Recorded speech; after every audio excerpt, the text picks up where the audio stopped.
یہ وہ 4300 صفحات ہیں جس میں کہ شہباز شریف صاحب جو کہ اس وقت ملک کے وزیر اعظم ہیں اور حمزہ شہباز ان کے صاحبزادے سلیمان شہباز ان کے حوالے سے دستاویزات موجود ہیں۔ اور آج جو کام ہوا عدالت میں، پروسیکیوٹر کی طرف سے عدالت کو کہا گیا کہ maybe the concerned quarters are not interested to prosecute the accused persons، اور اس حوالے سے عدالت میں بتایا گیا کہ جناب اس کیس کی ہم پیروی نہیں کرنا چاہتے، ڈائریکٹر جنرل ایف آئی اے کی طرف سے ہمیں حکم آیا ہے، آئی او نے مجھے یہ کمیونیکیٹ کیا ہے۔ جو اسپیسیفک ہے میں آپ کو ناظرین اس خط کا اردو ٹرانسلیشن بتا دوں، اس میں باقاعدہ طور پہ کہا گیا ہے کہ شہباز شریف اور حمزہ شہباز کے منی لانڈرنگ کیسز کی پیروی کرنے والے اسپیشل پروسیکیوٹر سکندر ذوالقرنین نے اسپیشل جج اعجاز حسن کو درخواست جمع کرواتے ہوئے بڑا انکشاف کیا۔ انہوں نے درخواست میں کہا کہ ملزمان پر فرد جرم عائد کرنے کے لیے 11 اپریل 2022 کی تاریخ طے کی گئی تھی۔ اسپیشل پروسیکیوٹر نے اپنی درخواست میں انکشاف کیا کہ ڈی جی ایف آئی اے نے تفتیشی افسر کے ذریعے مجھے پیغام بھیجوایا کہ اس کیس کی پیروی نہ کریں۔ اسپیشل پروسیکیوٹر سکندر ذوالقرنین نے یہ انکشاف بھی کیا کہ ڈی جی ایف آئی اے کی جانب سے انہیں یہ پیغام بھیجوایا گیا کہ ملزمان وزیر اعظم اور وزیر اعلیٰ کے عہدوں پر فائز ہو رہے ہیں اور کنسرنڈ کوارٹرز شاید اب اس کیس میں دلچسپی نہیں رکھتے۔ اسپیشل پروسیکیوٹر نے اپنی درخواست میں کہا کہ نظام انصاف کے مفاد میں اس بات کو ریکارڈ کا حصہ بنانے کے لیے یہ درخواست جمع کروائی جا رہی ہے۔ تو ناظرین اس سے بہت سارے سوالات اٹھتے ہیں کہ کیا ایک اور این آر او اس پہ آج پریکٹیکلی کام شروع ہو گیا؟ اس حوالے سے ہم بات کرتے ہیں سابق وزیر اعظم کے مشیر برائے احتساب بریگیڈیئر ریٹائرڈ مصدق عباسی۔ بہت شکریہ پروگرام میں شرکت کرنے کا۔ آج جو ایف آئی اے میں عدالت میں اسپیشل پروسیکیوٹر نے اپلیکیشن جمع کروائی، کیا یہ این آر او 2 کی اپلیکیشن ہے؟ بسم اللہ الرحمن الرحیم۔ Thank you very much Arshad, آپ نے انوائٹ کیا مجھے اس پروگرام میں۔ لگتا یہ ہے کہ این آر او 2 ہے، کیونکہ آپ دیکھیں جو ڈیزائن جس طرح چل رہا ہے، جس گورنمنٹ ہی آئی ہے، جو رضوان کے جانے کے بعد کوئی بھی ڈائریکٹر وہاں پہ پوسٹ نہیں کیا گیا۔ ایک ڈپٹی ڈائریکٹر ہیں غالباً نازیہ امبرین ان کا نام ہے، وہ اس کو پورے ریجن کو دیکھ رہی ہیں جہاں بلینز کے کیسز ہیں۔ اور اس کے علاوہ آئی اوز جو تھے ہمارے 5 آئی اوز جو کہ لک آفٹر کر رہے تھے شوگر کمیشن کیسز کو اور پاور کمیشن کیسز کو، ان سب کو ان کی پوسٹنگ ہم ہیلڈ ان ابینس تھیں تاکہ وہ ان کیسز کو لک آفٹر کر سکیں۔ ان سب کو پوسٹ کر دیا گیا، they have gone to Karachi, وہ چلے گئے۔ ابھی تیسری چیز رہتی تھی اسپیشل پروسیکیوٹر۔ اسپیشل پروسیکیوٹر اس کو ministry of law and justice نے ان کو نوٹیفائی کیا تھا، اور ministry of law and justice بغیر کسی ریزن کے ان کو ہٹا نہیں سکتا تھا، تو انہوں نے وہ 3rd ڈگری دوسرا طریقہ اختیار کیا کہ ان کو میسج دے دیا کہ جی آپ کورٹ میں اپیئر نہیں ہو سکتے۔ تو اس وقت جو پورا ریکارڈ ہے وہ ایک آفس میں پڑا ہوا ہے، آفس کو ہینڈ اوور کر دیا گیا ہے۔ ریکارڈ میں یہی ساری انویسٹیگیشن چلان کی دستاویزات موجود ہیں، لیکن اور یہ ڈاکٹر رضوان اور آئی اوز جو کہ اب نہیں رہے، ڈاکٹر رضوان اور آئی اوز جن کو تبدیل کر دیا گیا، انہوں نے یہ تمام تحقیقات اور تفتیش کی تھی۔ اس میں یاد رہے کہ یہ اوریجنل ریکارڈ جو ہوتے ہیں نا، دیٹ میٹرز۔ کورٹ کے اندر جب اوریجنل ریکارڈ ختم ہو جاتا ہے تو پھر کیس نہیں چل سکتا۔ ہماری سی آر پی سی یہ کہتی ہے کہ ڈپلیکیٹ یا فوٹو اسٹیٹ سے ابھی یہ جو آپ پاس ریکارڈ پڑا ہوا ہے یہ کورٹ میں نہیں چل سکتا۔ اوریجنل ریکارڈ جب تک انویسٹیگیشن آفیسر اس کو ڈیپوز نہیں کرے گا تھرو دا وٹنسز، کیس آگے نہیں چل سکتا۔ اور اس وقت یہ ریکارڈ بہت ولنریبل ہے، یہ آفس کے اندر پڑا ہوا ہے، آئی او کوئی ڈیزگنیٹ نہیں ہوا، ڈائریکٹر اوپر کوئی نہیں ہے، اسپیشل پروسیکیوٹر کوئی نہیں ہے، تو پھر آپ کو پتہ ہے یا تو آگ لگ جاتی ہے پھر یا تالا ٹوٹ جاتا ہے۔ سو یہ اس لحاظ سے ڈیزائن یہ ہے کہ ان کیسز کو، اور میرے نزدیک اس حکومت کو ختم کرنے کا ایک سب سے بڑا جو پریشر تھا ان کے اوپر وہ یہی تھا کہ انہوں نے اپنے کیسز جو کہ کنوکشن کی طرف جا رہے تھے ان کو ختم کرنا تھا۔ اور وہ آپ اسٹیٹمنٹ سے دیکھ رہے ہیں کہ وہ یہ کہہ رہے ہیں کہ ہم نے 2 کام جو ان کا آپس میں اوور لیپنگ انٹرسٹ جو پہ ہے وہ یہ ہے کہ ہم نے نیب کی اصلاحات کرنی ہے، اس کا مطلب اپنے کیسز ختم کروانے ہیں، اور ہم نے الیکشن کمیشن کے اندر جو ہے سسٹم کو چینج کرنا ہے۔ اٹ مینس دونوں ڈیزائن آپ کے سامنے ہیں، اور اس میں پرائرٹی جو ہے اپنے کیسز ختم کرنے کی، آپ نے بالکل صحیح کہا کہ یہ actually they are going for N R O 2۔ اس لیے ہم نے اس وائٹ پیپر کو ریکارڈ پلایا۔ اور اس میں وائٹ پیپر کی طرف بھی آتا ہوں، جب یہ اسپیشل پروسیکیوٹر کہتے ہیں کہ may be the concern quarters are not interested to prosecute the accused persons, کون سے کنسرن کوارٹرز ہیں جو کہ انٹرسٹڈ نہیں ہیں؟ کیونکہ یہ مقدمہ تو ریاست کا مقدمہ نہیں ہوتا۔ دیکھیں کنسرن کوارٹر سے mean F I A mean government, F I A is under ministry of interior, mean government, that's a quarters. اور اس میں ایسا آرڈر ایف آئی اے پاس نہیں کر سکتا کیونکہ یہ ہوتا ہے کیس اسٹیٹ ورسز انڈیویجول. یہ جو 16 ارب کا کیس ہے یہ اسٹیٹ کا ہے اگینسٹ اکیوز پیپل. تو کوئی بھی ایجنسی, کوئی بھی ادارہ یہ اس طرح کا آرڈر نہیں پاس کر سکتا کہ جو اسٹیٹ کی لائبلٹی ہے اس کو ہم پرسو نہیں اس کا کریں گے. ٹائٹل بھی یہی ہے S P L C number 1022 the state versus Mian Shehbaz Sharif etcetera. جی بالکل ایسی ہے, this is state liability against individuals. تو اس اور کو اب جو اسٹیٹ ہے وہ کنسرن کوارٹر ہے, اسپیشل پروسیکیوٹر کہ وہ انٹرسٹڈ نہیں ہے. کیوں انٹرسٹڈ نہیں ہے؟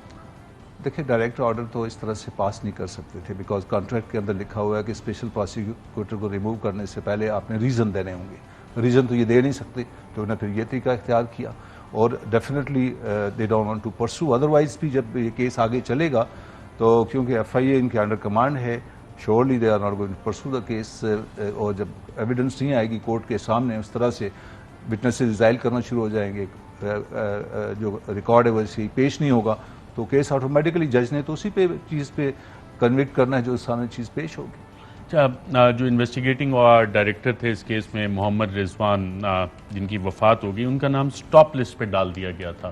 اس وقت کون سی حکومت تھی اور اس کا پروسیس کیا ہے؟ یہ سٹاپ لسٹ پہ ایف آئی اے خود ڈال سکتا تھا اپنے افسر کا جس نے یہ ساری تحقیقات کی, ان کا نام سٹاپ لسٹ پہ کیسے آ گیا؟ دیکھیں 3 تاریخ کے بعد جو ہے نا چیزیں بالکل سٹینڈ سٹل ہو گئی تھیں. جو میں کیونکہ بیوروکریسی کا خاص سٹائل ہے, تو بیوروکریسی 1000 سال آگے کی سوچتی ہے, تو اس لیے 3 تاریخ کے بعد چیزیں بالکل سٹینڈ سٹل ہو گئی تھیں. یہ آرڈر کہاں سے پاس ہوا, کس نے پاس کیا, اس کا جواب آپ کو کہیں سے نہیں ملے گا. اس کی وجہ کیا ہے؟ کیا پاکستان میں ایک ویزیبل گورنمنٹ اور ایک انویزیبل گورنمنٹ ہوتی ہے؟ اسلام آباد ہائی کورٹ بھی اس سوال کا جواب مانگ رہی ہے, ابھی تک انٹیریئر سیکرٹری صاحب واضح جواب نہیں دے سکے. دیکھیں ویزیبل اور انویزیبل اس لحاظ سے تو نہیں ہونی چاہیے. It should be everything should be transparent and visible. لیکن یہ جو آرڈر پاس ہوا ہے یہ کیونکہ ایسا گوسٹ قسم کا کوارٹر سے کہیں سے آیا ہے تو اٹ مینس ایسا ہے معاملہ, کیونکہ اس کے کہیں سے بھی ریکارڈ سے جواب نہیں آ رہا, نہ کورٹ کو ملا ہے نہ مجھے اس کا آئیڈیا تھا, حالانکہ اس وقت ہماری گورنمنٹ 2 کے لمبو میں تھی لیکن چل رہی تھی. اس سارے کیس میں مقدمے میں سابق وزیر اعظم کہتے ہیں سارا ریجیم چینج کا جو پلان تھا وہ تھا ہی NRO 2 کے لیے, وہ بھی ان میں سے ایک مقصد تھا. اب یہ کیس آپ کو آگے چلتا ہوا نظر آئے گا؟ دیکھیں یہ کیس اگر اس کا ریکارڈ کی ڈسٹرکشن ہو جاتی ہے اور کیس کو ایسے طریقے سے چلایا جاتا ہے کہ ان کو ایگزنریٹ کرنے کی طرف یہ لے کے چلتے ہیں, تو ایک تو طریقہ یہ کیا چلا سکتے ہیں, اپنی مرضی سے چلا کے ختم کر سکتے ہیں کیس کو. ہیونگ سیڈ دیٹ, اس ایویڈنس کے اوپر سے گزرنا اور اس سے بائی پاس کرنا, سائڈ لائن کرنا, it will not be possible, کیونکہ یہ اتنا اسٹرانگ کیس ہے, اس لحاظ سے ایویڈنس اتنی اسٹرانگ ہے کہ جب بھی یہ چلے گا اور اس میں کنوکشن بہت لازمی ہے because every thing is black and white. آپ کا اکاؤنٹیبلٹی پہ آپ کا کافی وسیع تجربہ بھی ہے. اب جو اسپیشل پروسیکیوٹر لکھ کے کہہ رہے ہیں ٹائٹل ہے the state versus Shahbaz Sharif et cetera, concern quarters interested ہی نہیں ہے, which mean the state is not interested. تو انصاف کیسے ملے گا؟ جتنی محمد رضوان اور ان کے ساتھیوں نے انویسٹیگیشن کی, یہ سارے کاغذات, ان کا کیا ہوگا؟ دیکھیں نا اس پہ پھر آپ گورنمنٹ سے سوال پوچھیں نا, یہ تو government has to answer this because state کے انٹرسٹ کو گورنمنٹ نے لک آفٹر کرنا ہوتا ہے. Who has to look after the state government? P T I تو نہیں کر سکتی نا, گورنمنٹ نہیں کرنا ہے اسٹیٹ انٹرسٹ کو. پی ٹی آئی کا تو یہ ہے کہ جب یہ شوگر کمیشن اور پاور کمیشن جب بنے تو جتنے لوگ انوالو تھے تو عمران خان صاحب نے کہا جاؤ جا کے فیس یور انکوائریز, جاؤ بھگتو اور کلیئر ہوتے ہو آ جاؤ. یہاں یہ ہے کہ کیس انڈر ٹرائل ہے, کہا جا رہا ہے کہ جی اس کو روک لو, اور وہاں پہ ایک انکوائری ہوتی ہے, پرائم منسٹر سیز کہ جاؤ بھگتو اپنی inquiry and just get lost from here. تو یہ آپ کو دونوں کمپیریزن آپ دیکھ سکتے ہیں. اور دوسری طرف ایک کیس تیار ہو کے اسٹیٹ نے تیار کیا ہے, F I A is a state, اس کو انٹرسٹ کو لک آفٹر کرنا گورنمنٹ کا کام ہے, وہ اسٹیٹ کا ایک آرگن ہے, نہیں کر رہی تو this they have to be blamed, government has to be blamed, nobody else. بغیر مصدق عباسی صاحب, دنیا میں کیا کوئی ایسی مثال ہے کہ کسی شخص پہ جس دن فرد جرم عائد ہونی ہو اس دن وہ وزیر اعظم الیکٹ ہو جائے, ان کے صاحبزادے جن پہ بھی یہ چارج شیٹ ہو, چلان ان کے خلاف جمع ہو, ان کو مبینہ طور پہ وزیر اعلیٰ منتخب کر دے؟ دنیا میں کوئی آپ مجھے مثال دے سکتے ہیں؟ ارشد, میں تو پریونشن آف کرپشن میں یو این کا ریسورس پرسن بھی ہوں اور ریسورس پرسن بھی رہا ہوں. بات یہ ہے کہ مجھے تو یہ خوف ہے کہ فیٹف کا جب اگلی میٹنگ ہوگی, جب اگلی کانفرنس ہوگی, ان کے ریڈار پہ تو یہ سارے منی لانڈرنگ کے کیسز ہیں, اور ان کی سب سے بڑی آبزرویشن یہ ہے کہ آپ کے اینٹی منی لانڈرنگ کے اندر کنوکشن بہت کم ہے. This is the major observation. If somebody will point out this thing, what face Pakistan will have in FATF? مجھے اس سوال کا جواب نہیں کہیں سے مل رہا. آپ تو بڑی دور کی بات کر رہے ہیں کہ sitting prime minister and sitting chief minister کا کیس ہے, اینڈ منی لانڈرنگ کا چارج فریم ہونا ہے, اور they have been made prime minister and chief minister. تو یہ سوال کا جواب دینا FATF کے آگے بڑا مشکل ہوگا, اس کے ان کے ریڈار کے اوپر یہ ساری چیزیں ہوتی ہیں, ان کی رسپانسبلٹی ہے, جو ریکمنڈیشن 40-16 ان کی ہیں, تو they have to do it. تو اس لیے مجھے تو یہ خوف ہے. مجھے ریکارڈ میں سے کہیں نہیں ملا کہ آپ تو یہ بات کر رہے ہیں معذب ملکوں میں تو $10 کی آپ نے اگر منی لانڈرنگ کی ہو یا $10 کی آپ نے ٹیکس ایویژن کی ہو, دیر نو چانسز کہ آپ کبھی پبلک آفس ہولڈ کر سکیں. یہاں پہ آپ چپراسی اگر FIR درج ہو تو بھرتی کرتے ہیں؟ آپ نہیں کرتے کہ بھائی تمہاری FIR درج ہے, تم چپراسی نہیں بھرتی ہو سکتے. آپ کہتے ہیں کریکٹر سرٹیفکیٹ لے کے آؤ, پولیس والا کہتا ہے جی کریکٹر میں اس کی لاسٹ FIR ہے. تو how come you can have a chief minister and a prime minister جن کے اتنے بڑے کیسز ہیں اینڈ ان کے چارج فریم ہونا ہے, اور کورٹ کہہ رہی ہے. دیکھیں چارج فریم کرنا کس کی رسپانسبلٹی ہوتی ہے؟ It is the responsibility of the court. Court میں اب جا کے اپنا ریفرنس جمع کروا دیتے ہیں, اس کو 2-3 ہفتے جج پڑھتا ہے, پڑھنے کے بعد وہ سرٹین کرتا ہے this case is fit for trial, پھر وہ چارج فریم کی طرف جاتا ہے اور اس کی رسپانسبلٹی ہوتی ہے. ورنہ وہ کیا ہوتا ہے, منی اے ٹائم ہم نیب میں ہوتے تھے, ریفرنس دیتے تھے, جج کہتا تھا سوری یہ کیس نہیں بنتا, یہ چارج فریم میں نہیں کر سکتا, اب اس کو لے جائیں واپس. ہم واپس لے آتے تھے, اس میں جو ہی تبدیلیاں لانی ہیں یا کچھ کرنا ہے ہم اس لحاظ سے کرتے تھے. اٹ مینس کیس جو ہے it's fit for trial, fit for conviction. تبھی کورٹ اس کا آپ نے بڑا اچھا ذکر کیا کہ پولیس میں کانسٹیبل بھی بھرتی نہیں ہو سکتا, کوئی بندہ CSS کرے جس پہ کہ چارجز فریم ہو, اس طرح سے عدالتوں میں اس کے اوپر کیس چل رہا ہو, اتنی انویسٹیگیشن ہو, تو CSS کر کے کوئی بھی سرکاری نوکری لے سکتا ہے, انٹرویوز وغیرہ میں کلیئر ہو جائے گا. نہیں ہو سکتا نا, میں پہلے بتا رہا ہوں کہ how come it is possible. ISSB میں فوج کے سلیکشن پروسیس سے آ کے سپاہی بن سکتا ہے, لیفٹیننٹ انڈکٹ ہو سکتا ہے, PM میں جا سکتا ہے. فوج میں کوک بھی بھرتی نہیں ہو سکتا, چھوڑیں آپ باقی باتوں. ملک کا وزیر اعظم بن سکتا ہے. وہ آپ کے سامنے ہے, سوال کا جواب آپ نے ایک white paper of a family بھی ایشو کیا, اس میں 30 سال کے آپ نے بتایا کہ کافی سارے کیسز ہیں, international level test case and greed based corruption and corrupt practices. اتنی ساری آپ نے چیزیں اس میں لکھ دی ہیں, ان کا کیا بنے گا؟ اتنی محنت کیوں کی آپ نے؟ بات یہ ہے کہ یہ محنت PTI نے کی ہے, گورنمنٹ نے, ساری ہماری پارٹی نے اس لیے کی ہے کہ ہم چیزیں ریکارڈ پہ آ جائیں, قوم کو پتہ ہو, آنے والی نسلیں دیکھیں کہ ایک خاندان نے ہمارے ساتھ اس ملک کے ساتھ کیا کیا.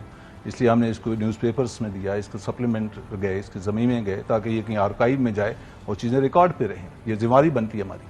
تو یہ صرف آرکائیو کے لیے ساری محنت ہوتی ہے, ہمارا پورا نظام جب دیکھیں جب ہم گورنمنٹ میں نہیں رہے, آرکائیول کلیکشن کے لیے یہ سب چیزیں ہیں اور باقی کچھ نہیں. دیکھیں جب ہم گورنمنٹ میں نہیں رہے اور ہم اپوزیشن میں چلے گئے ہیں یا دوسری طرف چلے گئے تو ہماری کیونکہ NRO-1 کیسے ہوا تھا بریگیڈیئر جب تک ہم گورنمنٹ میں تھے اس وقت تو ہم اس کے کسٹوڈین تھے. جب ہم گورنمنٹ میں نہیں رہے تو ہماری یہ رسپانسبلٹی بنتی ہے کہ اس کو ریکارڈ پہ لایا جائے. بریگیڈیئر صاحب NRO-1 کیسے ہوا تھا؟ NRO-1 مشرف نے دیا تھا نا. کیسے, کیوں؟ وہ بھی انڈر پریشر تھا, وہ تو آپ ہسٹری کو پتہ ہے کہ پریشر کہیں سے آیا تھا اینڈ NRO-1 دیا گیا تھا. پریشر کہاں سے آیا تھا؟ پریشر جہاں سے ابھی پریشر ہے وہاں سے اس وقت بھی لگتا ہے پریشر آیا تھا. ان سے مارک لائل گرانٹ تھے, جیک اسٹرا تھے, کونڈلیزا رائس تھی. دس از آن دا ریکارڈ. انہوں نے کہا تھا ان کو واپس لاؤ, مشرف کو کہا گیا تھا کہ NRO دیں, NRO-1 دیا گیا تھا. آج NRO-2 ہو گیا اور ابھی NRO-2 ہونے جا رہا ہے. ہونے جا رہا ہے یا ہو گیا؟ NRO-2 ابھی نیب کی جب ہوگی نا, اصلاحات ہوں گی, نیب کو نیوٹرلائز کیا جائے گا, FIA کیسز ختم کیے جائیں تو دا پروسیس ہیز اسٹارٹڈ.